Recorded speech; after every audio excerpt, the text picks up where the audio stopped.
Nedum, you have a podcast of your own, and you recently, amazing podcast.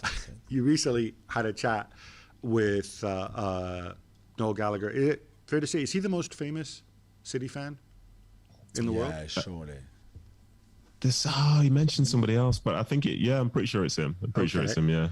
I was just curious in your conversation with him. He talked about his music. You didn't just talk about football. I'm wondering. Okay, I'm going to try to say this in the nicest way possible.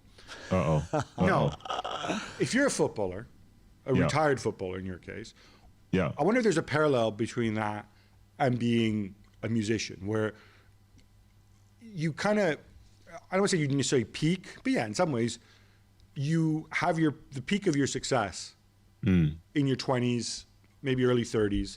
It often happens.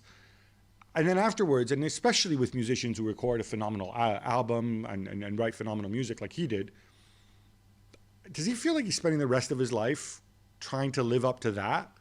Or is he just not bothered? No, so when I spoke with him, he was like incredibly mature and incredibly chilled out.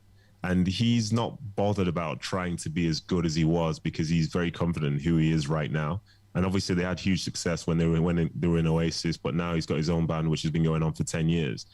And the thing that he really enjoys at the minute, he said he would just get his guitar and he would just start jamming along to something.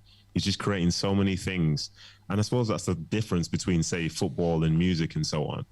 Like, music could be however you want it to be. You could see it however you want to see it. You're creating your own sound. You're doing your own thing as and when you please.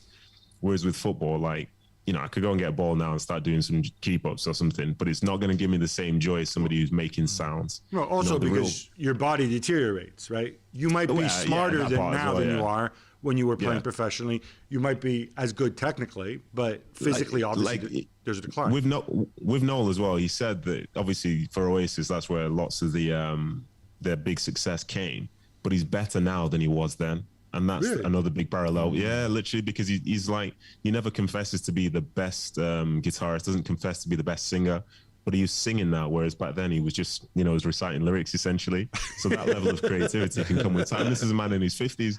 But if you come to me in my 50s and say, right, you need to go and try and defend against somebody, I'd be like, no, thank you, I'll just stay indoors.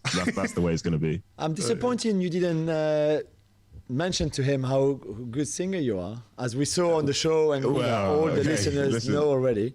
I went bigger than that though, because I used to play, I still kind of play bass guitar. So I told him that I was actually jamming to some of his songs at the lockdown at the start of the year with my kids and the amplifier and all that stuff. So instead of, talking about the singing thing, I talked about something I can actually do. And he was like, oh, that's really cool, in a very, he was trying to be nice kind of way. Be polite. He's Noel Gallagher, but still, it's a nice moment. He wasn't like, hey, send me some tracks, man. Like, I can produce you. Imagine how many times he's heard that? Yeah, I'm really, really good bassist. If you ever need a bassist, please, I'll look after you. Thanks so much for watching ESPN on YouTube. And for more sports highlights and analysis, be sure to download the ESPN app. And for premium content and live streaming, subscribe to ESPN Plus.